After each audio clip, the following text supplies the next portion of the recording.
بسم الله الرحمن الرحيم. تحية لكل متابعين الغالين، إن شاء الله تكونون جميعا بألف خير وصحة وعافية.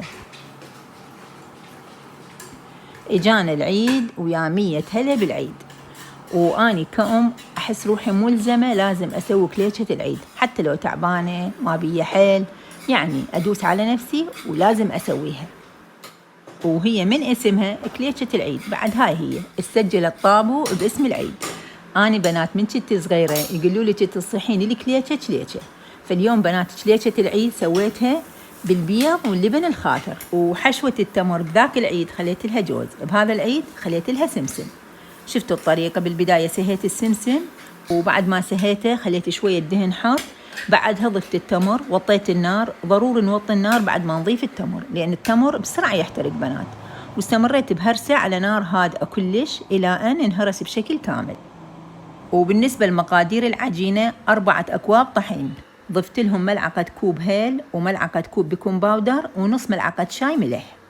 الإناء اللي خليت بيه الطحين وحبشكلاته شفته صغير، فحولته إلى إناء أكبر حتى آخذ راحتي بالتفتيت والعجن. أما بالنسبة للمقادير السائلة، هي عبارة عن كوب دهن وكوب لبن خاثر و3 بيضات.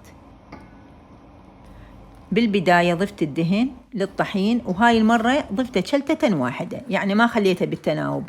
بالكليشة السابقة اللي سويتها برمضان ضفت الدهن والمواد الثانية اللي هو الحليب أو اللبن، ضفتها بالتناوب، يعني مرة أضيف دهن ومرة أضيف حليب إلى أن تخلص الكمية. ضفت الدهن واستمريت بتفتيته ويا الطحين يمكن مدة 5 دقائق إلى أن يتجانس بشكل كامل.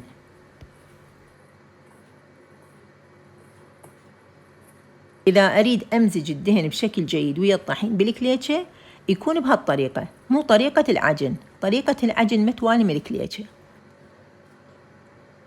وبعد ما تفتت الطحين ويا الدهن بشكل جيد، راح أضيف اللبن الخاثر ويا البيض بالتناوب، مع الاستمرار بالعجن والتفتيت. هاي عندي شوية هيل زايد هم ضفته للعجينة.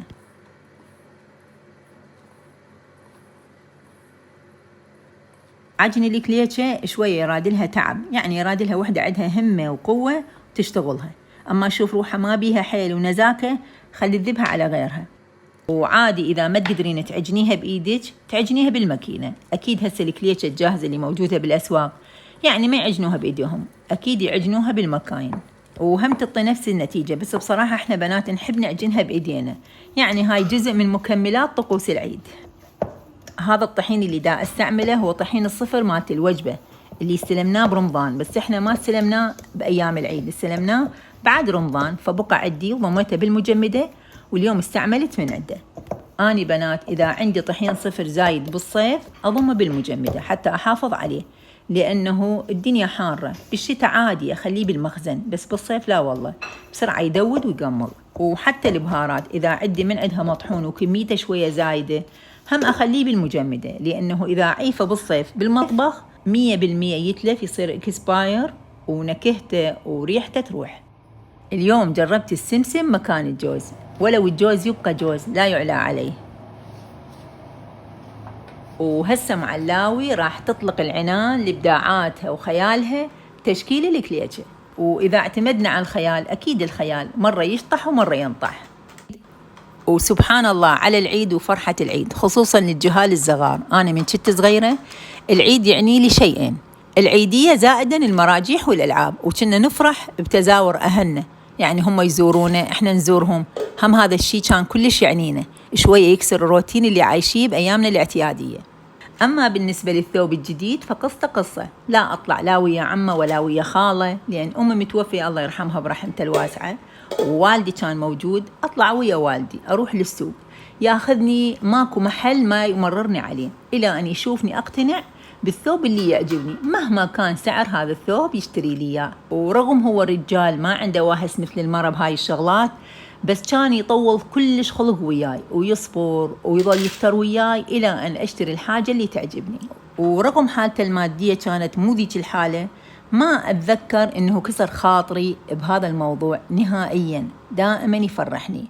لذلك دعوتي لكل أم وأب أقولهم لا تكسرون خواطر أبنائكم، حاولوا قدر المستطاع تدخلون الفرحة بقلوبهم، بالعيد وبغير العيد. وترى الفرحة بنات مو بالسعر الغالي والفخفخة والمظاهر، لا والله، أشياء بسيطة وأسعارها كلش مناسبة، بس تكون حلوة ومرتبة وتدخل الفرحة بقلوبهم. احنا دا نعيش بهذا الوقت اللي يسمونه عصر السرعة، وبالفعل عصر السرعة. دا تشوفون كل شيء يمشي على السريع، حتى السنين تركض ركض. فالإنسان شوية خليه يعطي فرصة لنفسه بهاي الأيام اللي هي متى تعدى لها 4 أو 5 أيام، شوية يغير هذا الروتين، يكسر هذا الروتين المتعود عليه. الحياة مو بس كد وتعب، هم شوية نعطي فرصة لهذا العقل، للقلب، للعين، للسمع، يرتاحون، يسترخون، يعيشون أجواء بعيدة عن هاي الأجواء اللي دائما مشحونة. واليوم حتى الشاكوش ما سلم من خيال معلاوي بتشكيل الكليتشة. بنات أنا هذا سميه شاكوش، أستخدمه دائما أضرب بيه اللحم حتى تصير بيه شوية طراوة. ومن الشغلات الحلوة اللي كنا نشوفها بالعيد من كنا صغار، ويعتبر طبعا هذا الموضوع بديهي. الناس كانت مهما كان الخلاف بيناتهم، خصوصا الأقرباء، ومو بس الأقرباء، حتى بين الجيران، بين المعارف، العيد هو عنوان للتصالح. بذاك الوقت من كان يصير خلاف أو مشاكل بين المعارف والأقرباء، كأنما ينتظرون العيد حتى يصالحون. وإذا هم ما صالحوا، نشوف أشخاص آخرين من أقربائهم يتدخلون ويصالحوهم بالعيد. هاي العادات الحلوة، وهي أكيد بمقاييس رب العالمين كلش كبيرة، أتمنى الناس ما تفرط فيها بهاي المناسبة.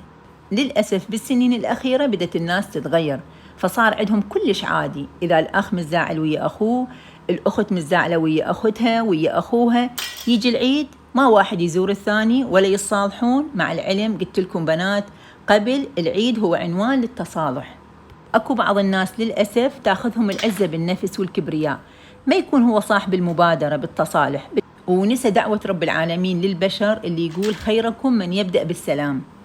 والله سبحانه وتعالى يعرف البشر وطبيعته، لذلك قال خيركم من يبدأ بالسلام، لأن يعرف طبيعة النفس البشرية هي دائما ميالة للسوء إلا ما رحم ربي.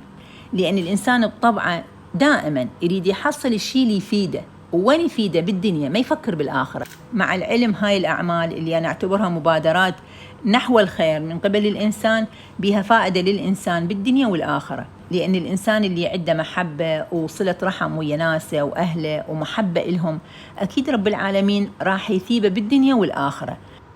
والحديث بهاي المواضيع طويل ومتشعب ويحتاج من عندنا وقت، والفيديو مالتنا قصير ما يتجاوز له 11 دقيقة، فخلونا نرجع لكليتشتنا. الفرن مال طباخنا كبير، لذلك تكون صينيته كبيرة، يستوعب كمية كبيرة من الكليتشة. هاي الجزئية كلش مريحتني بصراحة. لو كان الفرن مالتنا صغير والصينية مالته صغيرة، يمكن أتعاجز أسوي الكليتشة، لأن أكيد راح تحتاج من عندي وقت أطول حتى أشويها. وبعد ما أشكل الكليتشة وأخليها بالصينية، أدهن الوجه مالتها بصفار بيضة وقليل من الحليب، وأحيانا أكتفي بس بصفار البيضة. وقبل ما أدخل الصينية ب10 دقائق أفتح العين الجوانية، أخليها مفتوحة على نار متوسطة حتى يحمل الفرن. ومن أدخل الصينية بالفرن أنزل العين الجوانية على أوطى درجة، وأفتح العين الفوقانية هم على أوطى درجة، وأخلي الصينية بوسط الفرن حتى تجيها الحرارة من الجهتين الفوقانية والجوانية بنفس المستوى.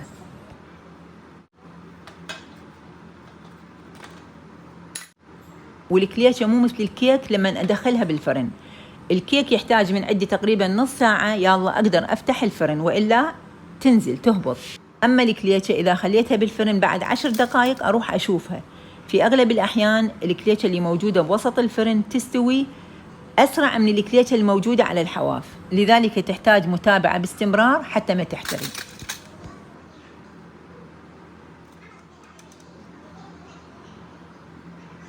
شوفوا حبايب، قبل ما تكون عندي قناة كنت أسوي الكليتشة دائما قبل العيد لو بيوم لو بيومين مو أكثر، بس ما صارت عندي قناة، صار عندي التزام اتجاهكم. يعني لازم أسوي الفيديو مالتي الكليتشة قبل العيد بأسبوع ب4 أيام. أعتبر هذا الفيديو هو تحفيزي حتى يشجع بعض الأخوات المتابعات اللي ربما يترددون أو يتكاسلون عن الكليتشة، لا يقومون ويسووها.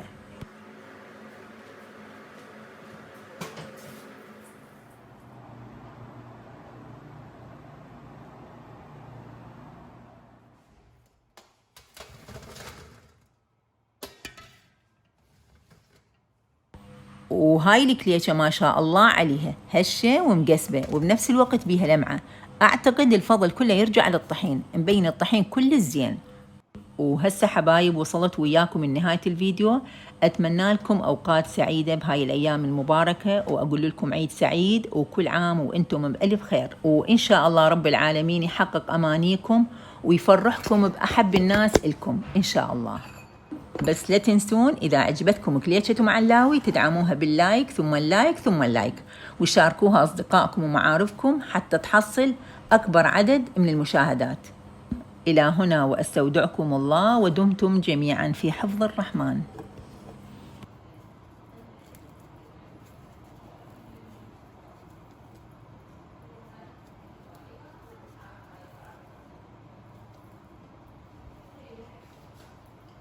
Yeah.